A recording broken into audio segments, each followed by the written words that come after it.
I started. Where do I start? I was a student in the fall of '95 at the UW. Where's the UW folks at? All here in this? Okay, cool. And I was kind of one of those introverted dudes, and the only reason why I got involved in FASA was because a really good friend of mine, Third, who was a past president of FASA, he was walking past me like in front of Odegaard or something. He's like, "Hey, we're gonna have elections. You should run." And what's funny is that I had never been to a FASA meeting before.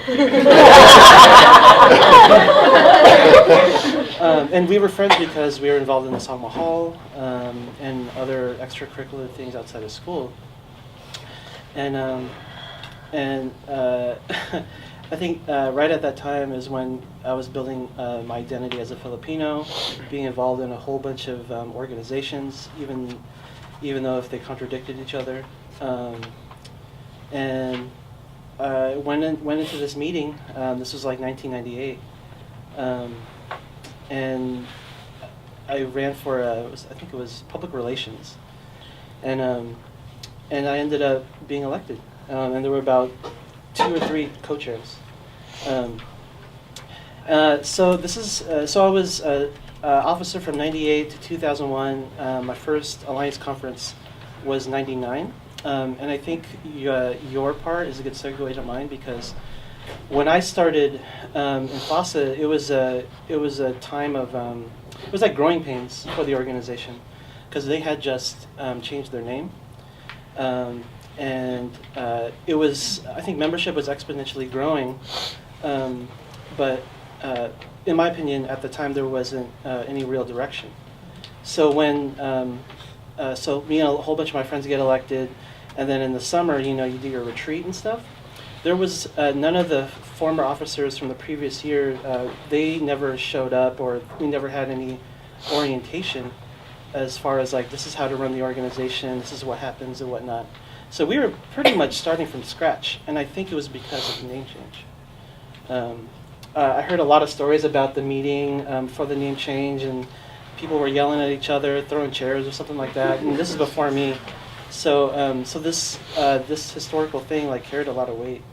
So in that time of me being a student and then eventually being part of the Alliance, I think you start to realize that hey, there's actually a lot of Filipinos at the UW, and unless you take that initiative or have a friend that's like, come on, be a part of it. Then it opens everything up. So if it weren't for my friend, if it weren't for FASA, I wouldn't be involved in the Alliance.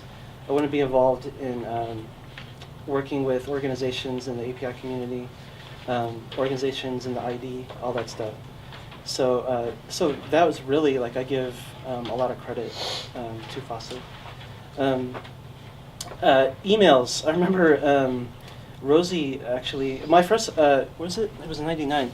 So my first conference was at Wazoo, and Rosie would send these emails to the UW, like, okay, folks, this it's like 4 pages long, and she's like, this is the directions. So the directions were on there, no link to Google Maps. And she's like, be careful when you're driving through Colfax.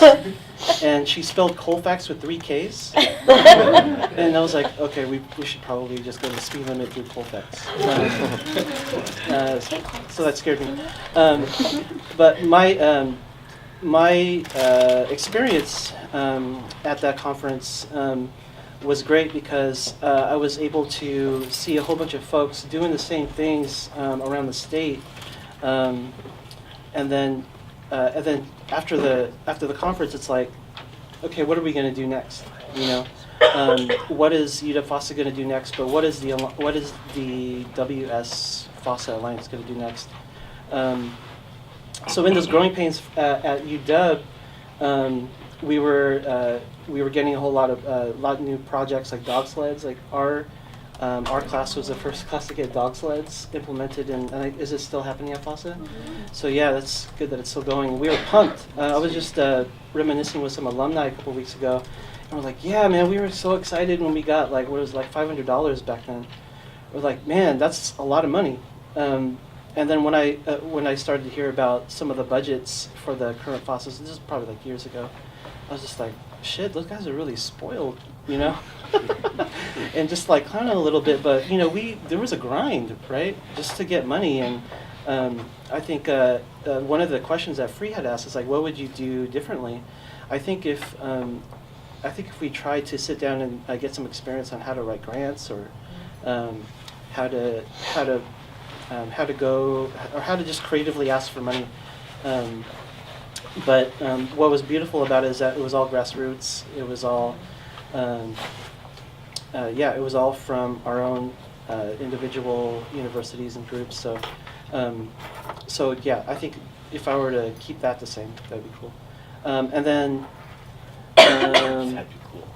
yeah, that would be cool. Thanks. Let's see. And then 2001 actually was a memorable conference because that was the UW's first time organizing the conference. And it was a big challenge. It was one of those stay up the whole weekend. Like, you know, you only got 2 hours to sleep, 2.5 hours to sleep. And it was a big challenge because it was the UW's first time. It was introducing a lot of new concepts. It was getting a lot more political, touching a lot on issues that are happening not just here in the U.S. but all over the world, in the Philippines, and how problems in the Philippines are affecting our experience here. So, like stories about your parents' migration, economics, class, the imbalance of wealth worldwide. That started to, I think for me, and for a lot of other people too at FASA, and also for the people who were organizing before, because this is like right before Anakbayan, right? This was our time to like build off of what people have been being taught, bringing it back here, and then saying how could we learn from those experiences?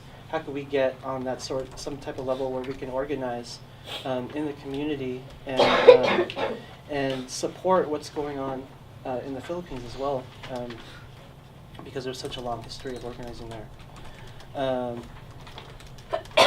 So the years after that, we wanted to expand because there were folks from Oregon coming up to these conferences.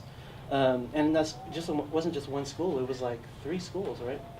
OSU, UO, and PSU. And PSU, yeah. And we were like, you know, we should make it more inclusive because it was Washington State FASA. So Free had mentioned making trips back and forth to Oregon.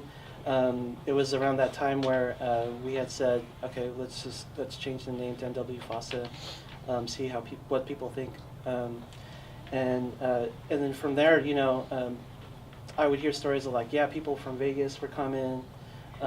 People, I don't know if people from Canada was coming too. So here on the West Coast, Northwest, actually on the West Coast, I think this is like one of the only Alliance conferences that go on. So on the East Coast, you have a whole bunch of API and Filipino conferences that go on. But here, you know, this is really, I think we're privileged because this is really the only one that you could go to as a student here. So really take advantage of it. I think like lessons learned, let's see, don't drink on Friday. Right. Don't start the conference hungover. Don't start the conference hungover. Make it to Sunday. Don't type that. Yeah. Don't. Turn off the camera. Although maybe that's a good lesson. In case you're not already sleeping. I think what's important too is for alumni like us, we're always in the background, but we always, I don't know, we always know what's going on. We hear it from other folks, you know, and we might still be in the background, but we're here and we still care. I think because there was no official conference this year, I think next year, because of an alumni formation here, I think we could be able to offer a lot more support, whether it's just advice or if it's a workshop or whatever. Don't look at me like that. Volunteering us? Voluntold. Volunteering. So I think that's it. There's a whole lot of history going on at the UW too, and folks don't want to talk to me after school or anybody. For me, when I think about it, it's when I wrap it up in my head, it's all about how my identity sprung out from just being a part of something. It was like just feeling, just the feeling of like belonging. Having something in common. Trying to figure out what is next, like Jeff was saying. Not just like tomorrow, but like the next few years, and how that legacy is going to carry on to you guys, and then what are you guys going to do to continue that for generations to come. So that's it. Oh yeah, and the free shirts are cool too. Yeah, that's all the reason why I got involved, is the free shirt. Dash mentioned the actually the shoestring budget was mentioned a few times. And I just wanted to, when talking to some of the folks who are hosting this leadership conference today, I just reminded them that when I was helping Rosie with the Alliance in 98, 99, I think our budget was like maybe $4,000. And I remember the first conference that was held out of state, I think the budget was like $15,000, $20,000. And I've heard of budgets going up to $25,000, $30,000. And so just to bring it back, yeah, no, it is a wedding, right? Just to bring it back, I think if we could just bring it back to the essence of hustling and I remember Rosie going to student council and hustling all this money from like student senators and Greek Row and all everywhere, Costco, etc. We got we got funding from a lot of different places because we hustled, and we offset the cost for people to come, and we housed people in our homes, and JoJo mentioned that, but it's different now, right? Because there's like 500 plus. Back then we were, I think, barely breaking 150. First conference was under 100. Yeah. Second conference was maybe 150, 160. Yeah. And so we housed everybody. Yeah. It was fun that way. Oh yeah. Put up like 6-7 people in your house. More than that, I think I had 15. I had people sleeping underneath the table. Yes. Right? And then we also, the first, and one thing we didn't mention was the first year we actually was like real conscious of trying to get to high school students. Yeah. Because that's how we wanted to roll it in. Was one, we wanted to bring them to Wazoo, but we also wanted them to be a part of something when they graduated high school. So we had maybe 8 to 9 high school students from Bremerton. I mean, we had connections to Bremerton, but I mean, they were still out there. They had never been exposed to anything, much less, they were excited just to go to a college. And for them to be out there, with us, we were cuyas and ates and making sure that everything was good. But it gave them exposure. And I think, I'd probably say from that class of high school students that came out, that they came out okay. Free, what do you think? Yeah, They're all right. I wasn't with him, but your brother, but he's okay. Yeah, my brother. I think he's okay. But I think a lot of that was the whole tie-in. Again, what these guys have all said throughout is that there's the network. You build a network, you're always going to have someone behind you. Someone who's got your back, someone in front of you who you got their back. And I think that was what we were trying to create. So. Yeah, I think what's funny too, that now that I think about it, is that when I was in FASA as a PR chair, there's a lot of networking. You're always on email and you're on the website and you're making connections with all these other folks.